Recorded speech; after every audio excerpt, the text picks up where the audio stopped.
What kind of emotional or mental health support is available or important for someone newly diagnosed? Great. Thank you for this question. I think it's a really important one.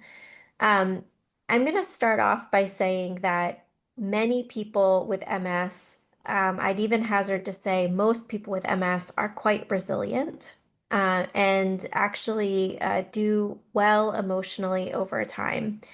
That being said, I'm going to share two things that kind of seem like they're opposites, but probably, but can both exist at the same time. And you're going to see that these kinds of ideas happen all the time with MS, that two seemingly conflicting ideas exist at the same time.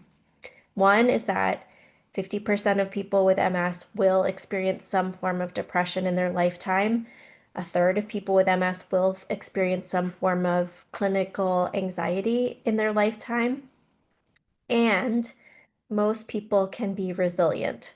So those things seem to be in conflict, but actually they can both exist at the same time. So what do we do? We want to build resilience. Resilience is your ability to bounce back when things get hard or when something unexpected happens. Resilience can be grown over time with different strategies, like giving yourself rest days, understanding what really fills your cup. So really trying to understand what helps you to feel like you can be more resilient and bounce back after hard days is a great thing to learn early on.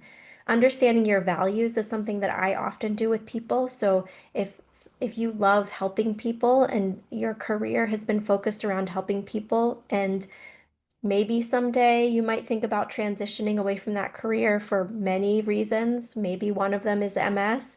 How can you continue to help people uh, even after you're transitioning away from that vocation? So your values are that tie, that string, that thread that goes throughout your life, regardless of what you're actually doing. And so better understanding your values can be something that's really important. And the final thing is that there's lots of uncertainty in everyone's lives. There's lots of uncertainty living with MS.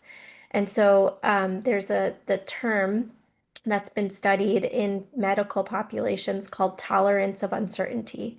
Acceptance and commitment therapy is one type of therapy that has been used to build your tolerance of uncertainty. So it's kind of getting comfortable with the uncomfortable. So I think if you're not quite sure how to do that yourself, working with a therapist that's familiar with ACT or acceptance and commitment therapy can be a great way to sort of build some of those muscles.